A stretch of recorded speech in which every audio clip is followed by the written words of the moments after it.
Hello, and welcome back to the Elemental I Ching. And today we're in the Heaven's Tea Temple with our newly revived portal. And this portal has now been infused with the Bagua, the Elemental I Ching, right directly into our wall here in our tea temple.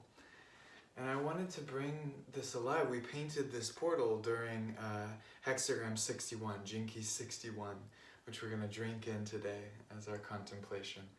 This Jinki is, in the I Ching, it's called inner truth. And in the Jinkis, it moves from psychosis, from the constant pressure of why, of the pressure of the mind, of our unease, our feeling of unease and fear with our dissatisfied thoughts, with our murky swamp of our thoughts, and that continual addiction cycle of the mind, to the gift of inspiration, the breath of inspiration. It's the gentle wind over the joyous lake, that intuition that follows the vitality of life, inspiration. To the city, the enlightened state of sanctity, that sanctified place, the place where our mind can finally rest. You know, the clarity that emerges from that bliss of being. And so working through this key, it's this element of the wind, of the gentle spirals of the wind, of the gentle wood, the intuition, the clarity of life that shows us to follow those spirals, even the invisible moments, right? And the lake of being in our body, to be in our natural joyousness, to allow the pond to grow still of our thoughts so that we can simply be in the elation, the natural life vitality that emerges from being present, from being still, from detaching our stories to what we're feeling and identifying with our emotions as they go through their rampage, but to just be without story. So following these spirals of thought, psychosis is this collective confusion that humanity can be in that shadow state, where it follows the mind into its infinite loops, and it gets stuck in the head, and it gets fanatical about one idea being the truth, or it just gives up on everything, and it just loses all gusto for life. It just feels overwhelmed and trapped in these endless cycles of thought. And I love the metaphor that in the Jinkis they use of pulling out the cork, the stopper, on this endless stream of psychotic thought and intellect, and actually acknowledging that God is the pressure, life force, natural intelligence, and the creative essence of life. That's what's being all wound up, and it wants to pour through into our art, into our life as art, into inspiration. You know, into activating our gifts, into following our intuition, where naturally life vitality, life force meets that unconflicted behavior and streams out into the world as our magic, as our art. That's the gift of inspiration. Inspiration, the breathing in of spirit, the inhaling of spirit, the allowing this great cosmic mystery to inform our movements, to inform our poetry, to inform our life.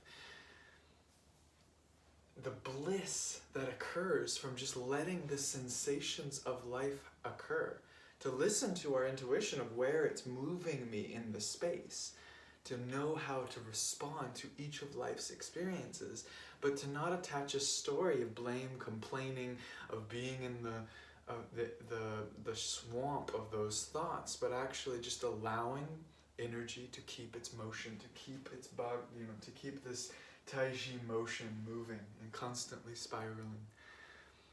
So my application of all this, we did this amazing portal. We played. It was just our house. It was just our housemates.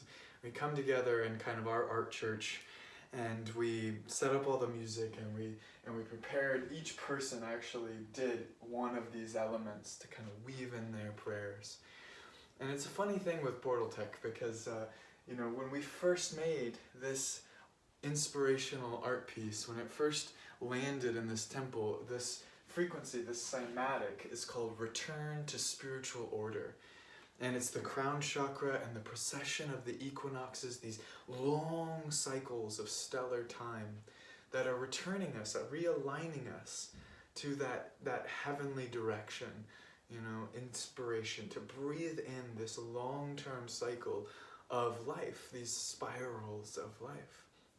And we anchored that here, and within weeks the tea temple was being constructed and Po was moving in, and suddenly what was a crazy creative rebel sanctuary suddenly became these tea monks, and we suddenly became rooted with ancient tea, with stacks and stacks of ancient tea and art.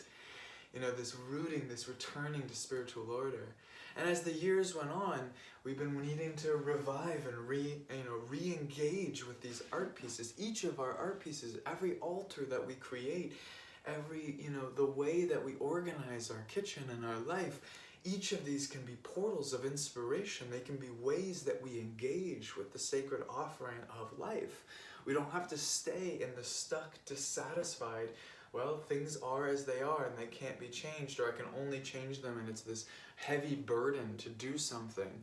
We don't have to get stuck and identified with any particular thought form. Inspiration is constantly crackling and tearing open the thought forms that we keep ourselves held in. We're not victims to the way things are. We are participants in this life's journey. And how we respond, how our attitude spirals with those challenges, or gets stuck in the fear and in the murky swamp, and then it becomes this psychosis. It becomes this fanatical, mental-based anxiety that's just confused. Or we can accept and embrace that we are confused and actually use that as an inquiry into the mystery, as a portal of inspiration. And to choose to use the magic wand of our paintbrush, to use the active, magical intent of our life as our art. Whether you're painting on the wall or not, every opportunity, every action, every tiny action is an opportunity to infuse with that magical spirit, to guide spirit through the breath of our life, and to maintain and cultivate and be elated by that natural vitality that emerges in the proper moment. We have to navigate all these turmoil, this turbulent field of our emotions, of our relationships, of our current global, status. And I don't need to stay a victim to the psychotic thoughts of why are things as they are? What if we live, in the apocalypse and in a fascist regime? What can I do?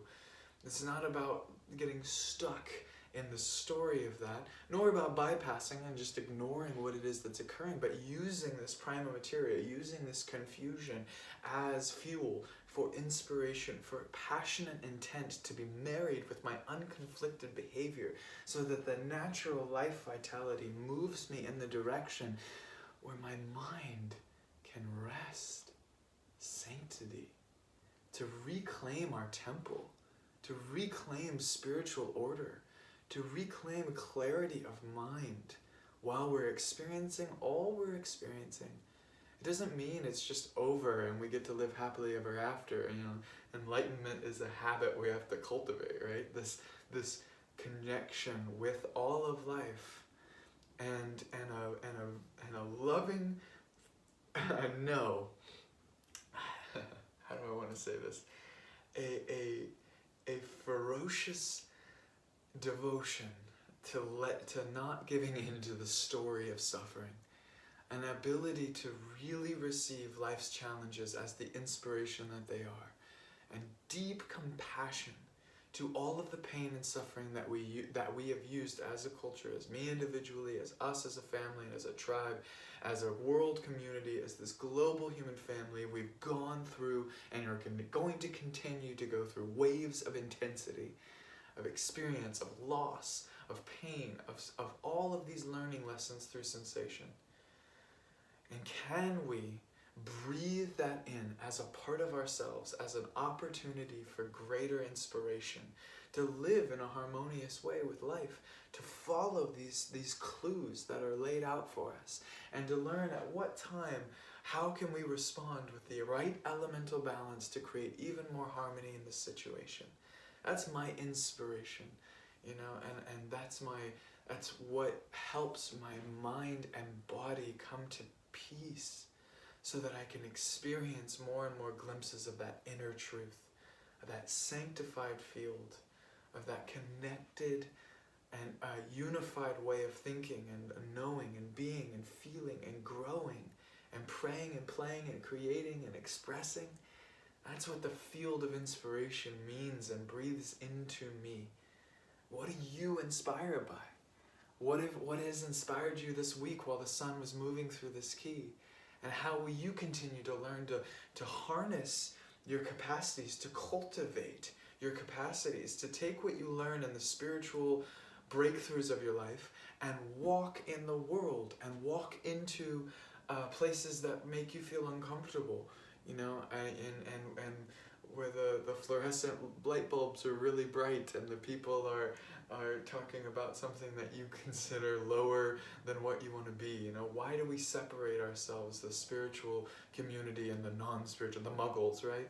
Where can we walk our talk into the living, breathing, you know, muck of reality, into the deepest intensities? Can we bring that lightness of the air moving across that lake, of the gentle wind breathing our cultivation in a calm and easeful way throughout any experience that we face? This is my inspiration moving forward, is to breathe that every way that I walk, to have these portals anchored in my home, to return myself into spiritual order here in my home, here in this body of this temple, to reclaim and reintegrate myself from my spiritual experiences, from my strengthened community, from my art, and then walk that world. Walk with that energy into the world. You know, we're entering into the brand in our Pearl Virtual Retreat, and it's so much about cultivating our capacity to shine and how we walk that out into the world. So I hope to see some inspiration from all of you and to share your art, your breath, your life force as a sacred offering to all of us, to stay awake, to remember that this gentle wind is guiding us clue by clue to how to turn our dissatisfaction into loving, natural joy, into that vitality, into that bliss of sensation. Many blessings.